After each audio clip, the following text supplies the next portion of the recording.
Carl, I'm Brendan here from Games, Brains and Headbanging Live, gbhbl.com for short, with another episode of An Exclamation.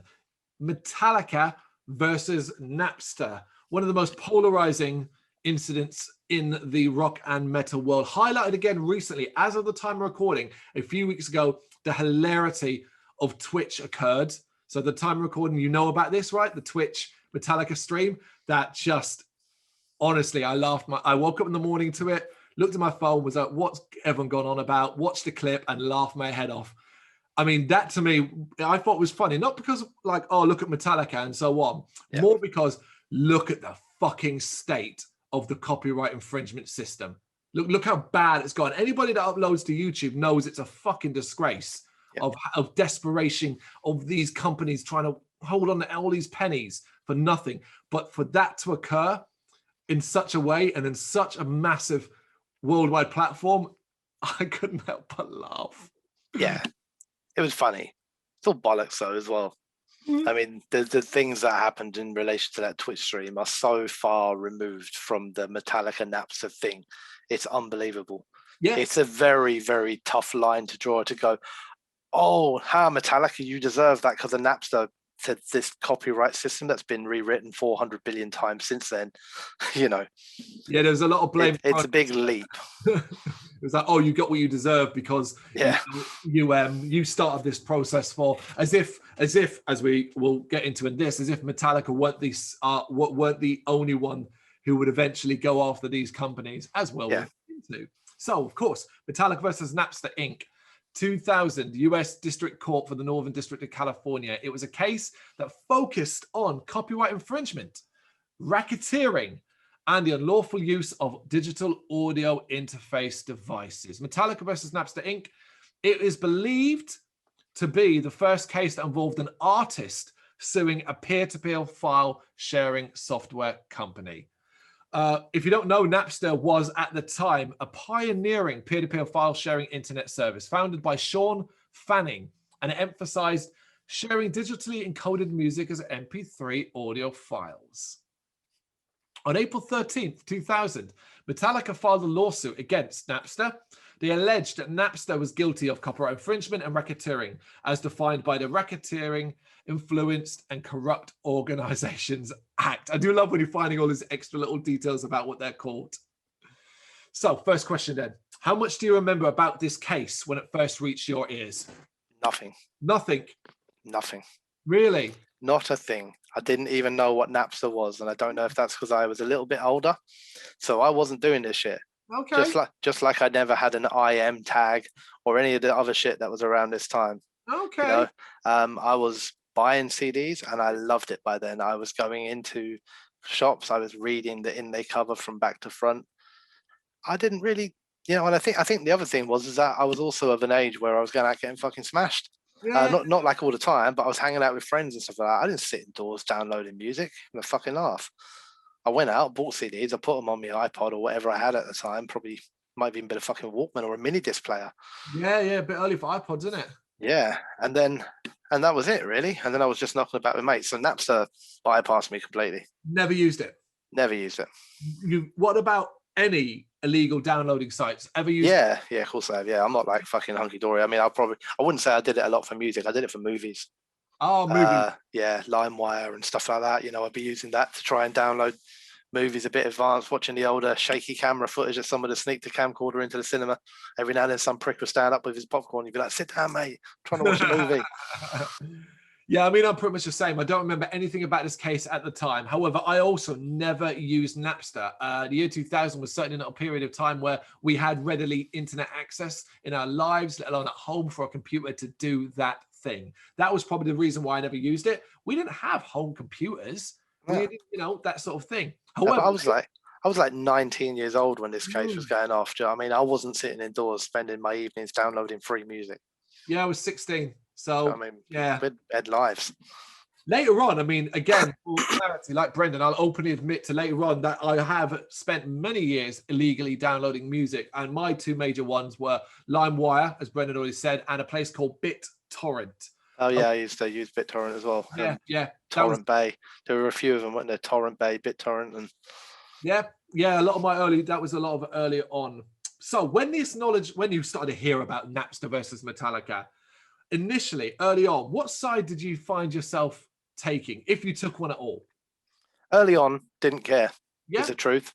As time went on and I learned more and more about it, I know for a fact I've never taken any side in this other than Metallica's, but I would imagine the first part of me taking Metallica's side in this was an uneducated, I love Metallica, everyone stop shouting at them, please. True. That's the, make me sound like an idiot, but that's the actual truth. Yep. You know, I was a fanboy and would have defended them to the hilt. However, as an educated fanboy now, and someone who can and will often also give criticism to bands that he loves, I still 100% fall on the fence of it being on Metallica's side, and not just Metallica's, but all the artists involved in this, because there were many. You know, in fact, they were actually Metallica. While they were the first, they were actually they were the joint first because they were in conjunction with Dr. Dre. Yeah, so we'll get to that in a bit. Yeah. But yeah, so yeah, I was never ever in my uneducated mind, before I understood it fully. If you were to headline this to me, that I understood it as Metallica's music, which they own, Napster want to give it to people for free, and people are pissed that they can't have it for free. And I know that's like a massive oversimplification, but that's just how I would have understood it in its first instance. And how would I ever think that's right? So it's a very similar path. I didn't care. However, when I started to understand the case a little bit better, or at least the stories surrounding the case, because a lot of them were stories, if you were reading them in your magazines and things like that, were very negative towards Metallica. They were painted as the villains. They were painted as guys who had a lot of money and just wanted more money. And this was what this was all about. Now, as someone who was using torrent sites at the time, I couldn't understand what Metallica's problem was. I didn't understand the level of what was going on. I just didn't. I didn't get it. It wasn't until I got a lot older and then I understood it and I never took a side. There was never any point, because I never used Napster. I had no association with Napster. I had no feeling towards them. Had Metallica gone off the LimeWire, might have been a different story. But similar to you, I loved Metallica, and I was upset that everyone was hating Metallica because of this. But I naturally was like, well, I've got to side with them because they're Metallica. And as you said, the older I got, the stronger my position is taken. But now with the knowledge, now it's like I am solely on these dudes' sides and everyone else involved for the right reasons now. Yeah. I mean, let me ask you a quick question then, because you just said like a statement there, and this is, I guess, rhetorical in a way that I think I know your answer already, but I guess for the listeners or watchers or whatever, if somebody if Metallica had come after LimeWire, for example, and you said that statement, do you ever feel when you were downloading movies via LimeWire or whatever it may have been, or BitTorrent, that you were doing anything wrong, or did you feel like you had ownership of them? It's not so much I had ownership of the band. I never felt like it. I never understood the concept of that being stolen.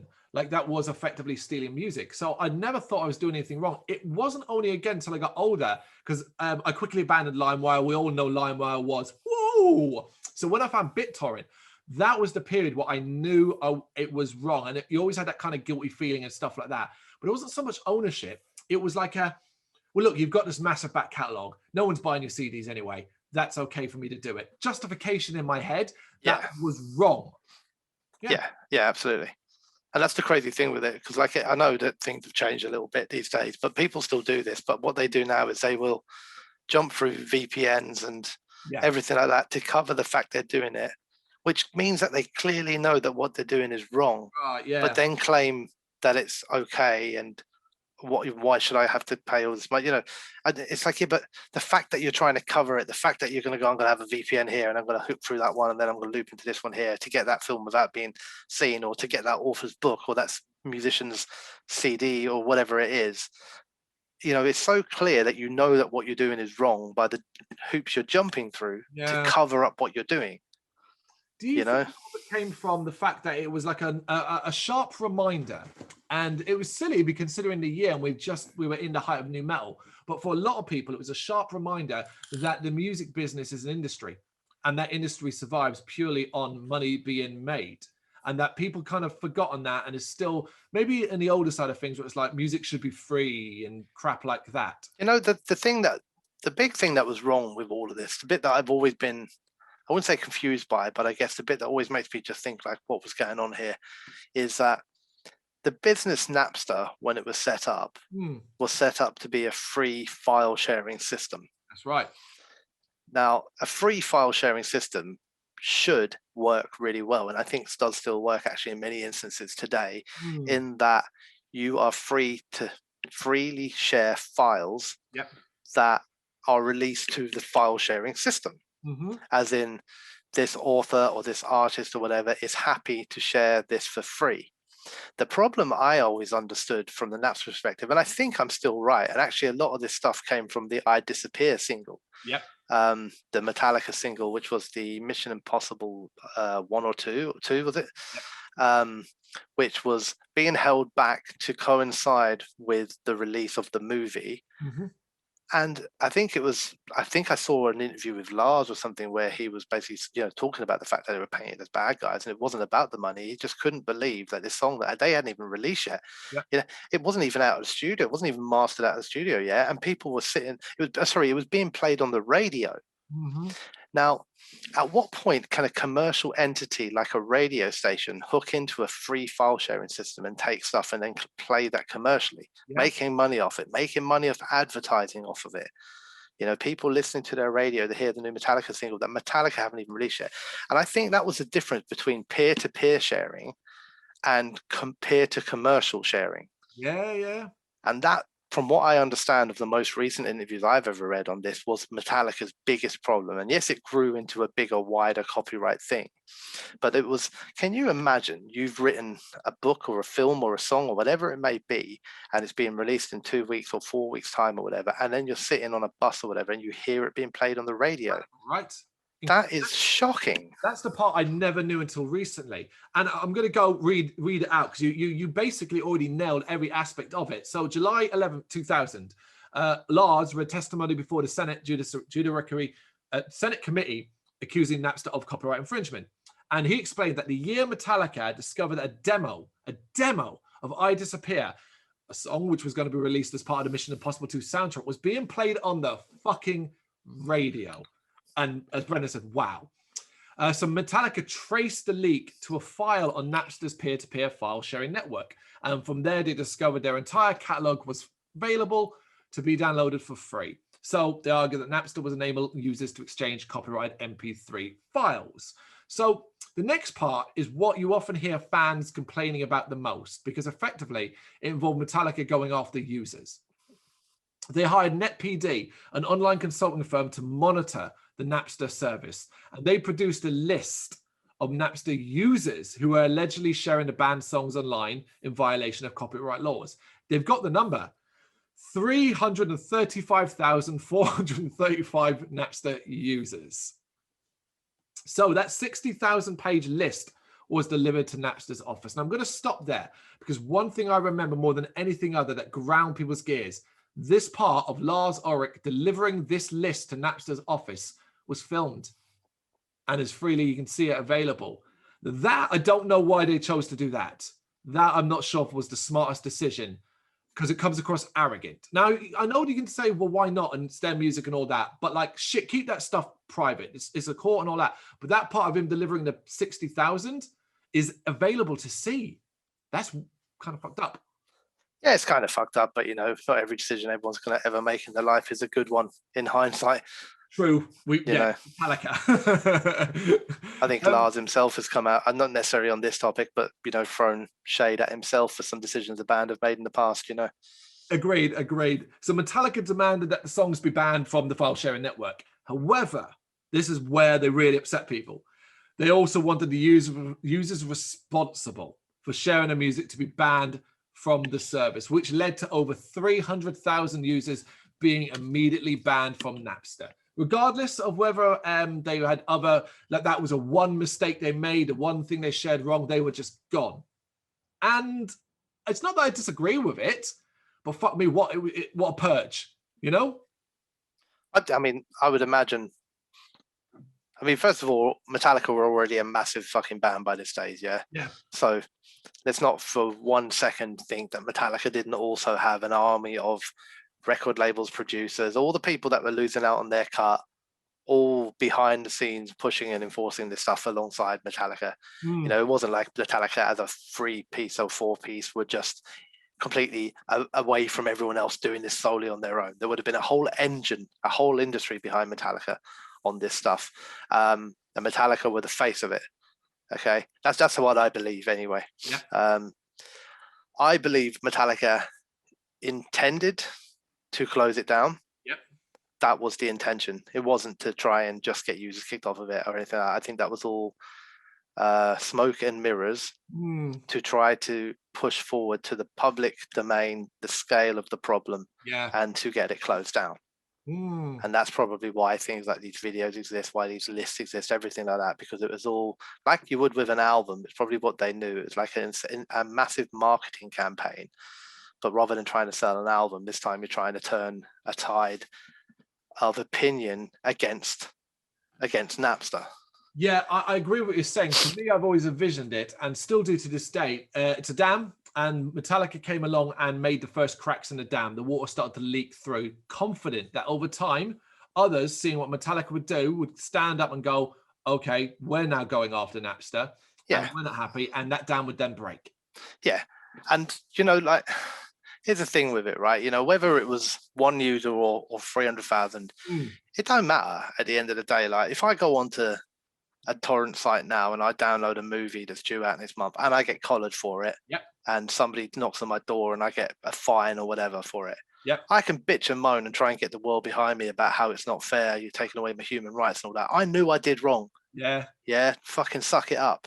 The thing that annoys me about all of this stuff, is like Napster wasn't a business of its own. Yeah, it wasn't making money or anything like that. Because from what I understand, it was, but often through the backdoor medium of the things that we all know about these days, which are like the selling on of user data to advertising companies. Yeah, we didn't know about that shit back then, but now we know that. How does Facebook make money? Oh, wait. Yeah, because they sell every detail about us to every advertiser in the world out there. You know, Napster wasn't some nice old gentleman sitting at home trying to do the world a good deed. Oh, have you ever seen an interview with the man, though? He portrays himself as a victim. I'm sure he does, poor fella. You know, but maybe he was. I don't know. I don't know. I don't know. I don't want to be unfairly disparaging just because I love Metallica. You know, maybe he was a victim. But the reality of it is that you have to take complete ownership of your own tools. Now, if you hold this up about things today, you know, we all know that things like, say, Twitter and Facebook and their inability to control white supremacy, left supremacy, racism, everything, sexism, bullying, everything that is being called out. And the reason it's being called out, the reason why people like Mark Zuckerberg go to face like different judiciary panels in America. I don't even know what they are, you know, but there's all these different they're not court cases, are they? But they're like hearings. It's the Senate, yeah. It's because it's their intellectual property, and therefore they have responsibility over its fair use and its treatment of people and everything like that. And this notion of Mark Zuckerberg being able to just go, oh, well, we can't control the users. If they decide to share this or if they decide to say that, you know, and that's what I kind of took from Napster, this idea that I created a platform, it's a great platform, do what you want with it. It's still your platform. And if everybody now on there is engaging in what is essentially theft, you do have responsibility. That's been their excuse, not just Napster, but many file sharing websites for decades, and even still they exist today. They are not responsible for the content that's uploaded. But I think that's bullshit, man. Because there are also many file sharing things where the company, all right, they're much bigger brand, but let's not pretend for a second that a Google Drive or Microsoft OneDrive is not a file sharing system. Do you think Microsoft don't take ownership for all the things that happen on theirs? It's easy for these fucking big startup, super rich people like your Twitters and your all those sorts of people to all be like, oh, it's not our responsibility. We give them the tools to do this stuff and then we wash our hands off them. We just want the money that comes off the back of the background data. I don't buy that. I think that's bullshit. I know, sorry, it's not bullshit what you're saying, but I don't like it as an excuse. I don't think it's a valid excuse. That's like, I can create a gun, put it in somebody's hand, he can go and shoot somebody. That's not my fault at all in any way whatsoever. Yeah, I provided him with the murder weapon. Yeah, I mean, it is. I agree with you. The excuses always made me laugh. If you go to an illegal movie website and it's like, yeah, we're just a file sharing platform, we're not responsible. It's like, I don't know if that would hold up if you were pulled in. Look at Pirate Bay and things like that. This is like where this is where my slight defense of the idea of a Napster is. And if you set up a platform like this, the problem is the people, and no matter how true your intent may be, people will take advantage of what you've done. And if you've set this up with true intentions of, we want people to be able to free to share files, so that's the key bit, files that you are allowed to share freely. But surely, I would imagine in this day and age, if somebody tried to set up a similar thing today, they would be expected to have monitoring of it, security of it, to be watching for copyright, to be watching for trademark infringement, to be watching for racism. They'd be expected to be monitoring for all of that. Just because he was first doesn't mean that you get to not follow any rules whatsoever. And if Napster had done what the best intentions would have been, which was to allow people to freely share music files by the artists who wanted them to, because there were plenty of people on Napster side, as I'm sure you know. And those guys wanted their music shared freely, and that's what Napster was doing. And Napster were finding a way to monitor the files that are being shared and block the ones that weren't allowed on their system. Yeah, it probably wouldn't have ever been a problem. No, absolutely not. The reality of it is that people were nicking music. I mean, if a fucking demo that's not even been released yet can be grabbed, put on Napster, and then shared by 300,000 people, picked up by radio stations and started being played long before it's even fucking come out, no matter whether Metallica had contractual obligations with a fucking film studio or not, which meant that they were actually in breach of their contract, for releasing the song being released early and all this sort of bollocks. It's not right. There's no swing in that. Of course. I can understand, I agreed that possibly there are sometimes better ways to handle this, and if this had all been handled behind closed doors, it would have looked an awful lot better. It was very public, wasn't it? It was very public. It was a public execution, but I think that's just the way that not just bands like Metallica, but that's what they know. They don't know. They don't do behind closed doors. Metallica, for their size, probably should have had a big fucking legal team behind them saying, or a big marketing team or whatever it was saying, come on guys, ain't gonna do your image a lot of good. That image then, the next question has got to be, considering at that stage as well, bear in mind what year we're in, 2001, many had thought Metallica had already sold out. This certainly did not help. It didn't help, but only because people are dumb. I'm sorry, but that's the truth of it. I mean, people were fucking annoyed at Metallica because Metallica wanted to keep ownership of their stuff. I mean, no matter how many details and how people go, oh, it's deeper than that. The reality of it is that Metallica owned the music. Yeah. It's not greedy to want to keep something you already own. That's the difference here. It's not like Metallica was saying, no, we want all of your music too. Yeah. That's greedy, or we want all of your money. What they were saying is this is our intellectual property. We want control of it. Yeah.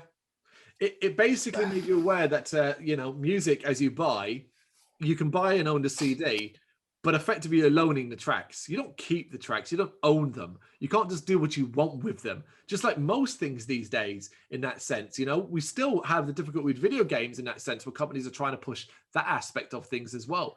So I dread to think, and I know that I'm going to go all post-apocalyptic now, man. In my mind, if Napster had won that case, the music industry would be dead now. And I know there are counter arguments to this where people say that, and there are apparently some studies done where if you listen, you're more likely to buy music if you download 1,000 albums for free. Right. Then you're more likely to go out and spend more money on music. And that's a really great counter argument, except for the fact that if you download 1,000 albums from 100 bands, say, and that's pushing it, probably more like 1,000 albums from 1,000 bands. If you do one album from a band, and then you go and spend your money on one band, the other 999 fold. So yeah, it's great that you're spending more money, but unless you're going out and spending your money equally across all 1,000 bands, somebody's losing out. Somebody is, yeah. and probably a great many people are. You know, if I go, I'm going to try these 25 albums for free, and then I like one of them, I'll go and buy that one. What about the other 24? Well, look at these days. It's not like you can get people to buy your fucking music even now. No, you can't exactly. But you know what? You know, like I said, my post-apocalyptic vision of this is that it not just if it had carried on existing. It would only have mattered if Napster had defeated Metallica in court. And if Napster had defeated Metallica in court, that was essentially saying that artists do not have the rights to their own intellectual property. Now, you tell that to bands that are just starting off, or to any band that says, as soon as you release this album, unless you can find a way to plug every single possible fucking leak in the world, you ain't selling a copy of this. There ain't no point in touring and you're going to sell your album at the merch table. Because other than your dedicated fans, they've all got it already for free 6 months before it was released. I'm not saying it would have happened, but in my head, that could have been a death knell for it. Yeah, if it had won the case. Now, if it had just continued on and they had put something in place that had said that, you know, the many bands, like I think there were bands like Motley Crue and The Offspring and Smashing Pumpkins and a few bands like that who all said, we think Napster's a great thing. Yeah.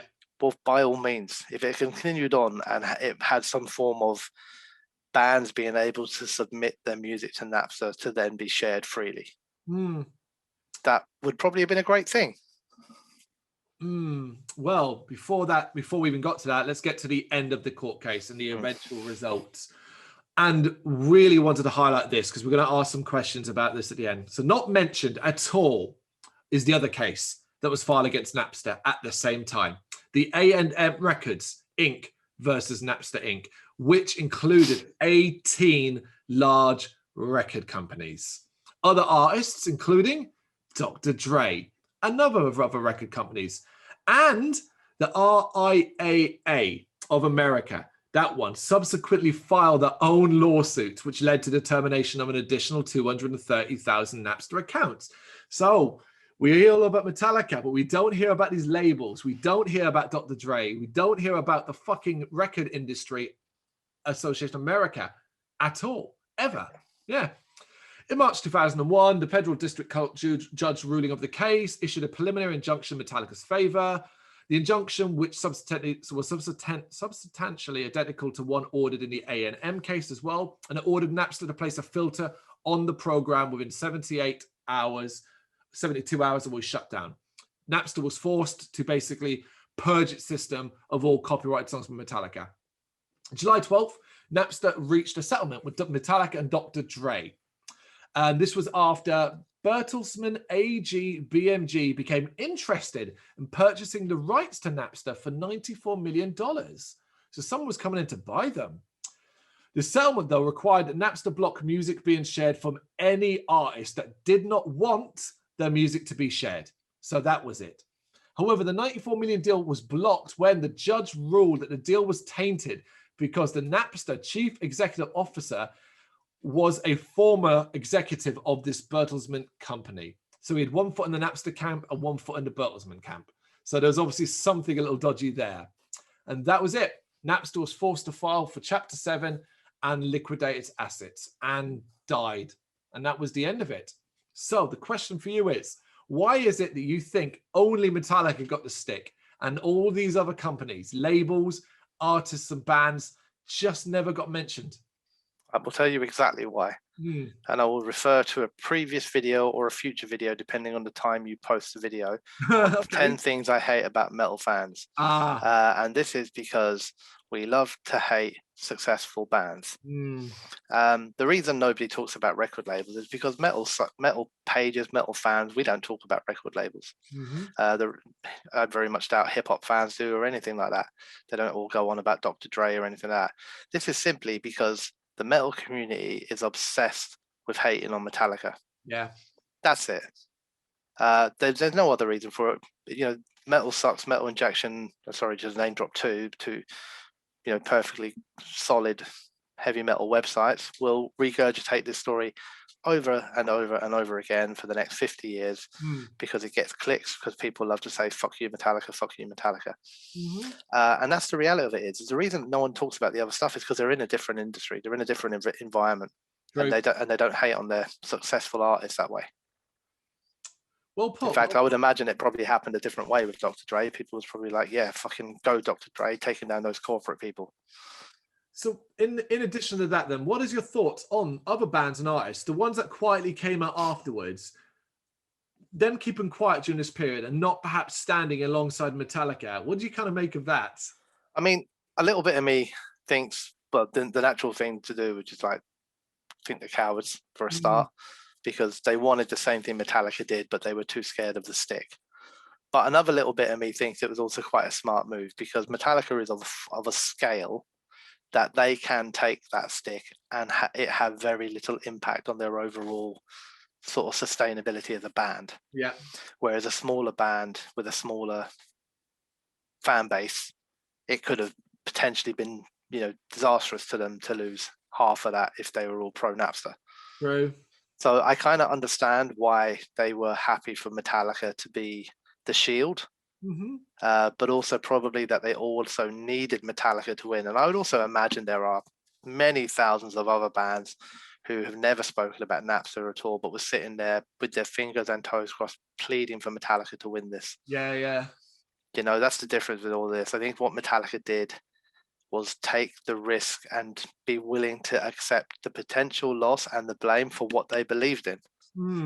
And although the only thing I dislike about other bands not kind of being more upfront about it is I would love to have seen more articles shared across the metal website about bands saying, well done to Metallica, or, we kept quiet or whatever, but we actually think they did the right thing. Yeah.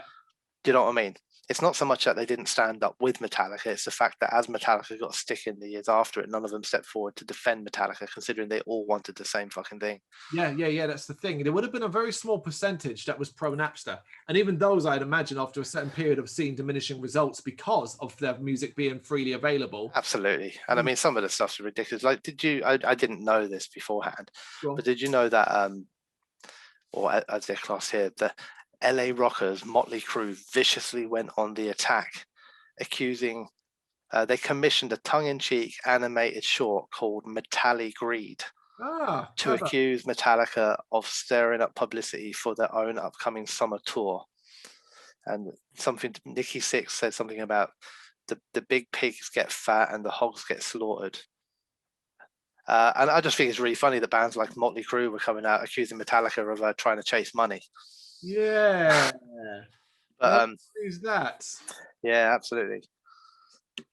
Considering the state of the DMCA these days, the Digital Millennium Copyright Act, do you think it's gone too far now? Talking about modern times. Yeah, and yes and no. I think the problem is I don't think there's anything particularly wrong with how copyright is managed. I think there's a problem with how copyright is interpreted by the internet, and by things like YouTube. That's the truth of it. And we'll probably be copyrighted for talking about copyright against YouTube. Nope, there's no music in this video. There's nothing that can be copyrighted. No. Oh, that's it. We're done. Don't actually, because that will fucking trigger it. I think the notion of copyright and the problem is partially is actually, I think a lot of this is down to not exclusively YouTube, but also other video sharing things. And I think that is that they took off quick. Yeah, this notion of this multimillionaires being made, reaction channels, these things, they're a new phenomenon. Yeah. Right. And I don't think people have got the handle with how it works and the way that copyright works. And the problem is that there are so many of them now. And what most people think they can do is cheat the system by just saying fair use for fucking everything. Yeah. Right. And then also do things like, I don't know, say pause your video every 2 minutes to talk about the song, because interrupting the song may trick the system. The problem is if you have 100 million users on different video sites all trying to trick the system, what you'll find is that they keep trying to patch the system up to the point where it becomes a clunky mess because they don't know how to deal with this new wave of potential copyright infringement. And the problem is that it's only potential copyright infringement, but there is so much of it, it's almost impossible to stay on top of. Yeah, so what they do is they layer a rule upon rule upon rule upon rule until it becomes a mess. Yeah. The notion of copyright and copyright infringement is a fantastic thing, but things like YouTube, purely because that's the one I know most about, other ones like Vivo and all that, I'm sure are exactly the same, Daily Motion and all these different ones. Yeah, Twitch. I just don't think those websites have the ability to deal with the flow of content and the copyright rules and how to create that bridge in the middle. I don't think they do. Yeah, I agree 100% what you're saying. And with YouTube in particular, as a person that regularly has to struggle around the claims and the strike, well, not strikes, but claims. Here's the thing. If I'm sitting there and I'm doing track by track is a great example. Our track by tracks. In those, I will always put 3 to 4, 10 seconds, 15 seconds pieces of music to highlight it. Now, that to me, realistically, come on, guys, that ain't even a fucking track. It's 10 seconds. What are you getting pissy about? However, I've never challenged them because in my eyes, when I'm still using that bit of music, I'm not worried about that. However, there are times where I've witnessed and experienced things that have gone beyond belief. And two jump to mind. One is having an entire 50-minute interview claimed for 5 seconds worth of a trailer. 5 seconds it was. That's how much I had to cut it down. That was a nightmare. That was crazy. That's just insane. Or the infamous Black Dahlia murder review that I did that got copyright blocked, taken down, even though I had nothing in it except me talking about the album. Now, that one, I was so incensed about it. I actually looked into that and went and emailed the company directly, and it turned out to be a mistake on their part. The album had been leaked, and they'd basically just gone, whitewashed everything with the Black Dahlia murder's name in it. But I'll never forget this. During my conversation and in social media about this, some guy had spoken up and said, yeah, man, it's bang on board. It happened to me. It happened to me. And I went and looked at his YouTube channel and saw that he had uploaded the Black Dahlia murder songs in full. And I was like, don't you dare put me and you in the same fucking camp. You have literally taken the song and uploaded it directly to YouTube. That's an issue. And that's the problem, though, isn't it? Because it's not necessarily, the problem, say, with the Black Dahlia murder one wasn't the fact that copyright is broken. It was the fact that something got leaked, stolen, and then uploaded. Yeah. And copyright or YouTube wasn't able to, similar to we were talking about Napster, it wasn't able to distinguish between the different things, and it wasn't able to filter that and block the leaking of what is essentially somebody else's property. Mm-hmm. And because of that, copyright kicked in with its patched up, not really sure how to deal with it, and it just wiped, like just scrubbed everything. Yeah. There's nothing wrong with the notion of copyright.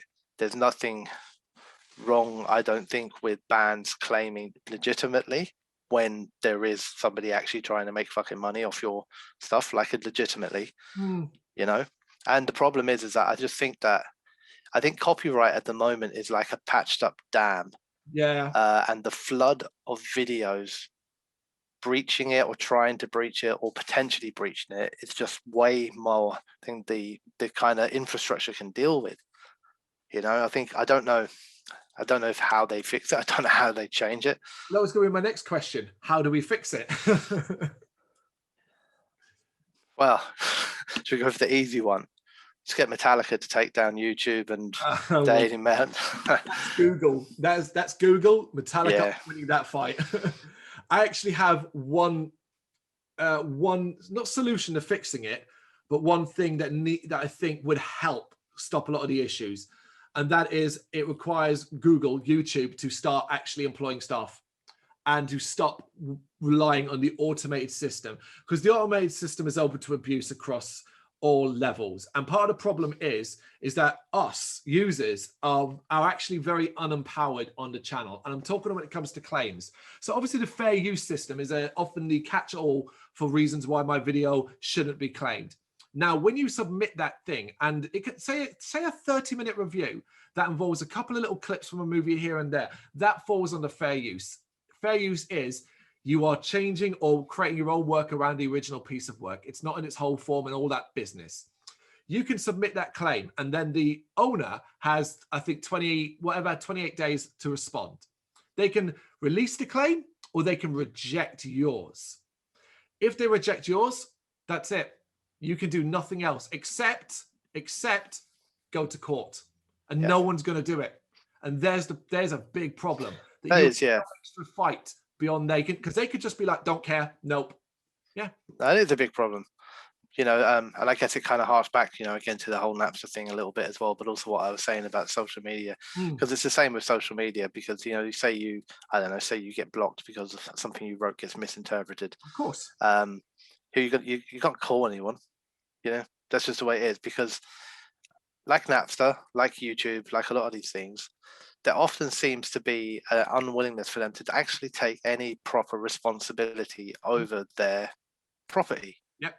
They're happy for you to use it. They put some automated rules in. If the rules get triggered, you're kicked off or you're blocked or whatever it might be for a period of time, and they can give a fuck because you'll be back in a week doing it all again. Yeah. But I also think, and you probably got a better handle on this. You definitely have a better handle on this than I do. I think the term fair use needs to be properly stipulated and broken down into what it really entails, because the problem is that if you are going to use automation, a system cannot deal with interpretation. Of course. That is the problem. And I think many people, ourselves included, use fair use properly, as in it is fair use. Yep. We create genuinely, whether you like them or not, shit or good videos that are unique, with snippets of things to enhance the video, but often to promote the band, to promote things, and to hopefully help them achieve sales, because that's what we want for the bands. Yeah. So we're a secondary promotion platform for the music that we love. But I will also see, and I'm guilty of watching them as well, reaction channels with 10 million subscribers. Yeah. And what they do is play the whole song in full, stop it halfway through and go, oh yeah, it's just banging.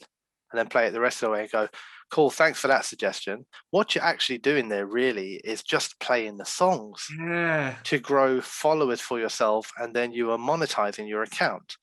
And that, because they can say, oh, I'm just creating my own video around their song, they still will argue, rightly or wrongly, that that's fair use. But I don't think that is fair use.